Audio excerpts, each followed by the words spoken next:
రాష్ట్రంలో ఉద్యోగులపై వేధింపులు అధికమయ్యాయి. చంద్రబాబు నాయుడు గారు జనసేన కూటమి ప్రభుత్వం ఉద్యోగస్తుల్ని ఇష్టానుసారం బహిరంగంగా అవమానిస్తూ వాళ్ళని తీవ్రమైనటువంటి ఒత్తిడిలోకి నెట్టేస్తూ బహిరంగంగా అవమానపరుస్తుంటే ఉద్యోగ సంఘాలు కూడా వీటిపై ఎందుకు స్పందించడం లేదని మేమైతే ఆవేదన వ్యక్తం చేస్తాం. చంద్రబాబు నాయుడు గారు చూశారు కదా, బహిరంగంగానే చాలా మంది అధికారులు మీరు నిద్రపోతున్నారు, మీకు మర్యాదగా చెప్తే అర్థం కాదా, ఒళ్ళు దగ్గర పెట్టుకోండి, ఇంకా తమాషాలు చేస్తున్నారు ఏంటని ఇష్టానుసారం మాట్లాడుతున్నారు. ఇవి మాట్లాడడంతో పాటుగా 95 చంద్రబాబు నాయుడు గారిని చూస్తారని బహిరంగంగా హెచ్చరికలు జారీ చేస్తాం. 95 ముఖ్యమంత్రి చంద్రబాబు నాయుడు గారు అంటే అర్థం ఏంటి? చంద్రబాబు నాయుడు గారు అది కూడా వివరణగా చెప్తే బాగుండేది. చంద్రబాబు నాయుడు గారు 95 సీఎం అంటే ఎన్టీ రామారావు గారి దగ్గర ముఖ్యమంత్రి పదవి లాక్కొని ఆయన అధికారం చెలాయించిన ప్రజల నుంచి ఆదరణ రాలేదని ఆయన ప్రజల్ని పక్కదారి పట్టించడానికి అనే ఆకస్మిక తనిఖీలని, ఉద్యోగస్తుల్ని బెదిరించడం, అదేవిధంగా అందరి ముందు ఉద్యోగస్తుల్ని అవమానపరచడం, ఇట్లాంటివి చేసి ఒక హై డ్రామా సృష్టించారు. మరి 95లో కూడా ప్రత్యామ్నాయ మీడియా కానీ సోషల్ మీడియా కానీ లేదు. అందుకని ఆ రోజున చంద్రబాబు నాయుడు గారు చేసినటువంటి ఆటలన్నీ సాగిపోయినాయి. 95 సీఎం అంటే ఇదే కదా. మీరు ఎన్టీ రామారావు గారి దగ్గర నుంచి పదవి లాక్కున్నా మీకు ప్రజాదరణ రాలేదని రాజకీయాన్ని పక్కదారి పట్టించడానికి ఈ డైవర్షన్ పాలిటిక్స్ చేసిన మాట వాస్తవం కాదా? ఇది కదా 95 సీఎం అంటే. చాలా మందికి ఈ విషయం తెలవదు. ఈ విషయం కూడా మీరు వివరించి చెప్పుంటే చాలా బాగుండేది. ఉద్యోగస్తుల్ని బహిరంగంగా అవమానపరిచి చంద్రబాబు నాయుడు గారు కూటమి నాయకులు నవ్వుకుంటున్నారు. దీన్ని ఏమనాలి? ఈ లక్షణాలని ఏమనాలి? ఎవరన్నా బాధపడతా ఉండి ఇబ్బంది పడతా ఉండి ఎదుటి వ్యక్తుల్ని మనం అవమానపరిచినప్పుడు మనం నవ్వుకుంటున్నాం అంటే దాన్ని శాడిస్ట్ లక్షణం అంటారు. మరి తెలుగుదేశం జనసేన కూటమి ప్రభుత్వాన్ని శాడిస్ట్ సర్కార్ అనాలా? చెప్పండి, శాడిస్ట్ సర్కార్ అనాలా? ఈ మాట అనక తప్పట్లా. ఈ రోజున చంద్రబాబు నాయుడు గారు జనసేన పార్టీ చేస్తున్నటువంటి ఆగడాలను చూసి ఇది శాడిస్ట్ సర్కార్ అని పేరు పెట్టాల్సి వస్తుంది. ఉద్యోగస్తులు కూడా చంద్రబాబు నాయుడు గారు ఏదో వస్తారు, బ్రహ్మాండంగా మాకేదో చేస్తారు అని అందరూ భావించారు. కానీ ఈరోజు ఏమైంది? ఎక్కడ పడితే అక్కడ ఉద్యోగస్తుల్ని తిట్టడం, అవమానించడం. ఇది వాస్తవం కాదా? గతంలో జగన్మోహన్ రెడ్డి గారు అధికారంలో ఉన్నప్పుడు ఉద్యోగస్తుల్ని ప్రభుత్వంలో భాగస్వామ్యం చేశారు, పథకాల అమల్లో భాగస్వామ్యం చేశారు. ఎంతో అద్భుతంగా ఉద్యోగస్తులతో కలిసి పనిచేసినటువంటి సందర్భం.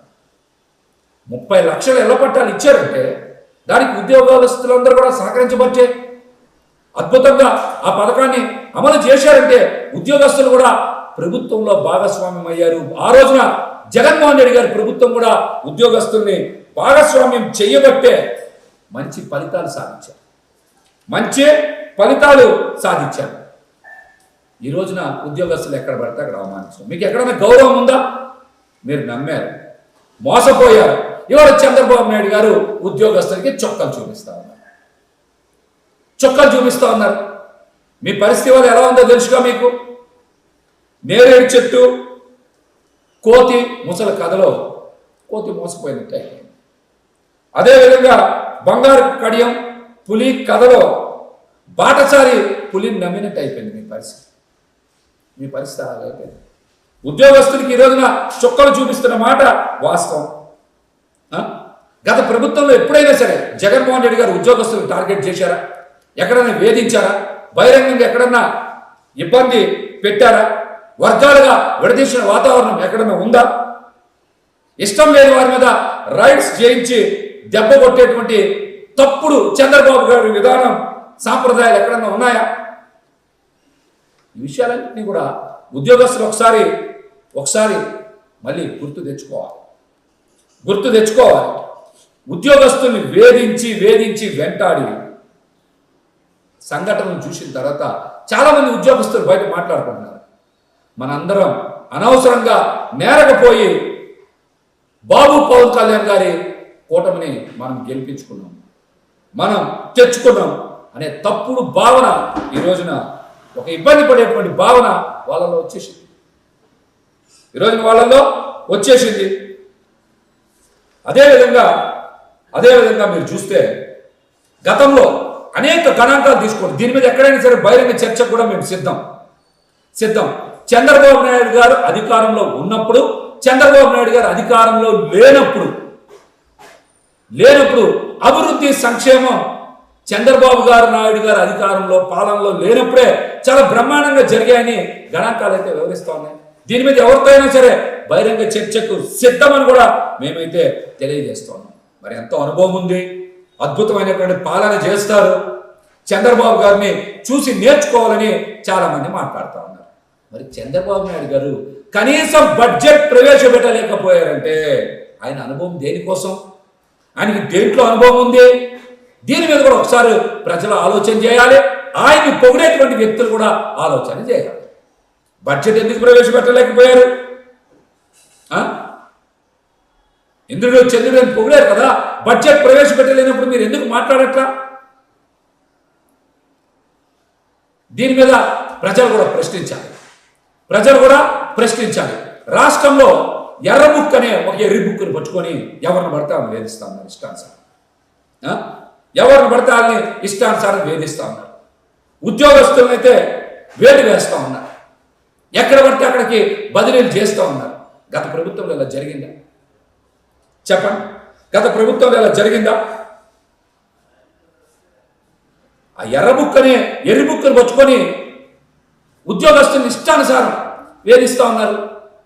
మరి గతంలో ప్రద్యుమ్న గారు సీఎం ఆఫీసులో పనిచేశారు. మరి ఆయనకి జగన్మోహన్ రెడ్డి గారు మంచి పోస్టింగ్ చేయలేదా? సాయి ప్రతాప్ గారికి ఇవ్వలేదా? సతీష్ చంద్ర గారికి, గిరిజాశంకర్ గారికి, కాటమనేని భాస్కర్ గారికి, ప్రవీణ్ కుమార్ గారికి, అదేవిధంగా డీజీపీగా పనిచేసినటువంటి ఠాగూర్ గారికి, పివి రమేష్ గారికి, ఇలా చాలా మందికి ప్రాధాన్యత ఉన్నటువంటి పోస్టింగ్లు ఇచ్చారు కదా జగన్మోహన్ రెడ్డి గారు. ఇవన్నీ మర్చిపోయి అన్ని అబద్ధ ప్రచారాలు, అవాస్తవ ప్రచారాలు మీడియాను అడ్డం పెట్టుకొని ఉద్యోగస్తుల్ని వేధించాల్సినంత అవసరం ఏమొచ్చింది? వాళ్ళ మీద అంత కక్ష సాధింపు చర్యలు ఎందుకు కావాలని వాళ్ళ అధికారుల మీద కూడా ఏదో ఒక ముద్ర వేయడం, వాళ్ళని సస్పెండ్ చేయడం, వాళ్ళని ఇబ్బంది పెట్టడం, నోటీసులు